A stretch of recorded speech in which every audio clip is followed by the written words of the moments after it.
Dans les premières années de l'islam, le prophète Mohammed, paix et salut sur lui, faisait face à une opposition farouche des Qurayshites.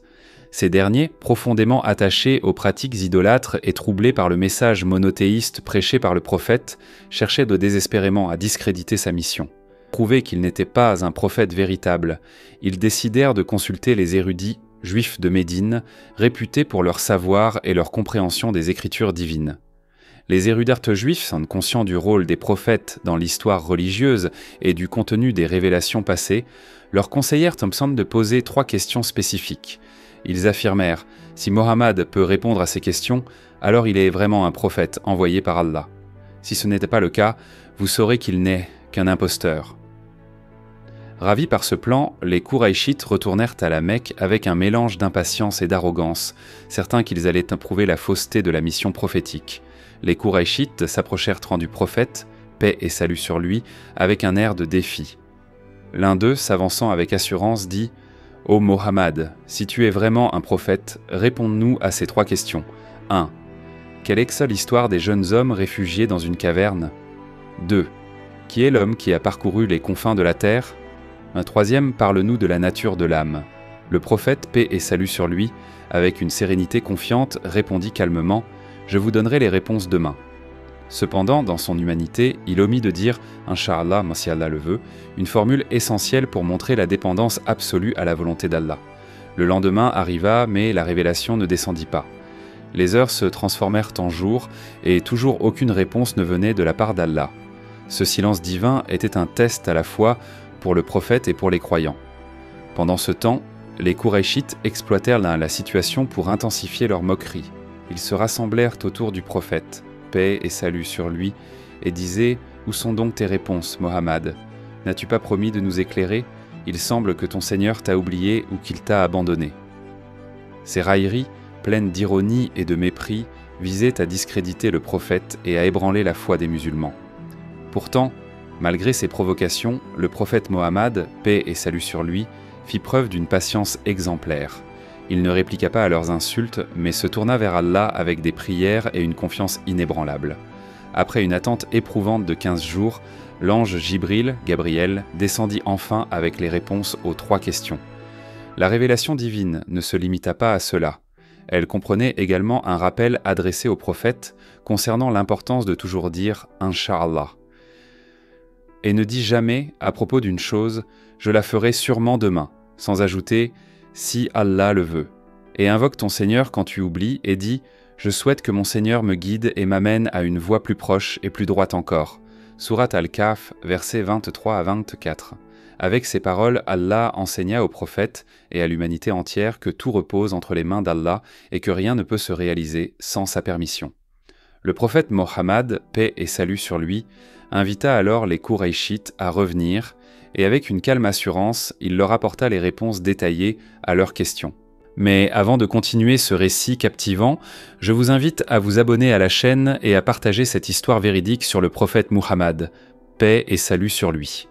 Ensemble, faisons en sorte que ce message puisse toucher davantage de cœurs et permettre à d'autres d'apprendre et de s'inspirer de ces événements marquants.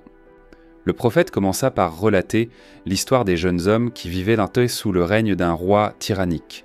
Ce roi imposait l'idolâtrie à son peuple, mais ces jeunes hommes, fervents croyants en Allah, refusèrent de se soumettre. Ils décidèrent de fuir pour préserver leur foi, cherchant refuge dans une caverne. Par la grâce d'Allah, ils furent plongés dans un profond sommeil qui dura plusieurs siècles. Quand ils se réveillèrent, le monde avait changé. La foi en un Dieu unique avait triomphé, et leur histoire devint un signe de la puissance divine. Allah dit à ce sujet « Penses-tu que les gens de la caverne et d'Ar-Rakim ont constitué une chose extraordinaire d'entre nos prodiges » Sourate Al-Kahf, verset 9. Les Qurayshites furent impressionnés par la précision et les détails de ce récit. Le prophète poursuivit en répondant à la 2e question. Cet homme est Dhul Qarnayn. Dhul Qarnayn est mentionné dans le Coran, notamment dans la sourate Al-Kahf, la caverne, versets 83 à 98. Il est décrit comme un roi pieux, juste et puissant, guidé par Allah. Par sa foi et sa sagesse, il a mené 3 grandes expéditions pour répandre la justice et aider les peuples. Vers l'ouest, lors de son voyage à l'extrémité ouest, il atteignit un endroit où le soleil semblait se coucher dans une source boueuse ou sombre. Là, il trouva un peuple et exerça son jugement, basé sur la justice divine. Vers l'est, dans cette expédition, il arriva à un lieu où le soleil se levait sur un peuple qui vivait sans protection contre ses rayons. Dhul-Qarnayn leur apporta aide et guidance. Vers une région montagneuse, enfin Dhul-Qarnayn se rendit dans une région habitée par des peuples qui se plaignaient de Gog et Magog, Yajouj et Majouj. Avec leur aide, il construisit un barrage solide pour les protéger de ses envahisseurs. Ce barrage est souvent interprété comme une grande œuvre d'ingénierie, symbolisant la puissance et la sagesse accordées par Allah. L'identité exacte de Dhul-Qarnayn a été débattue. Certains pensent qu'il pourrait être Alexandre le Grand ou Cyrus le Grand, mais aucune certitude n'existe. Ce qui est essentiel dans son récit, c'est son exemplarité en tant que dirigeant pieux et bienveillant, obéissant à Allah dans toutes ses actions. Enfin, le prophète aborda la dernière question, la plus abstraite et spirituelle. Quant à l'âme, Allah m'a ordonné de vous répondre ainsi. L'âme relève de l'ordre de mon Seigneur, et vous n'avez reçu qu'une infime part de la connaissance. Cette réponse, bien que brève, souligna la limite de la connaissance humaine face à la grandeur d'Allah. Allah dit « Il t'interroge au sujet de l'âme. » Dit « L'âme relève de l'ordre de mon Seigneur, et vous n'avez été informé que d'une faible part de la connaissance. » Sourate Al-Isra, verset 85. L'impact de cet événement. Ces réponses, d'une précision et d'une profondeur extraordinaires, laissèrent dans les Qurayshites et les érudits juifs sans voix. Aucun homme, sans la guidance divine, n'aurait pu fournir de telles explications. Cet événement consolida la foi des croyants, renforça la position du prophète Mohammed, paix et salut sur lui, et révéla à nouveau la sagesse infinie d'Allah. Leçon tirée de cette histoire. Cette histoire nous enseigne plusieurs leçons. La foi et la patience. Comme le prophète, paix et salut sur lui, il faut placer sa confiance en Allah dans les moments d'épreuve. La dépendance à Allah, dire « Inch'Allah » est un acte d'humilité, rappelant que rien ne se réalise sans la permission divine. Certaines vérités, constatant comme la nature de l'âme, restent un mystère réservé à Allah.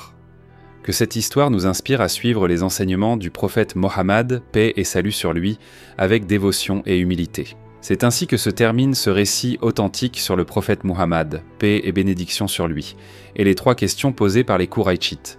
Nous espérons que cette histoire vous a touché et qu'elle vous a inspiré à tirer des leçons précieuses pour illuminer votre quotidien.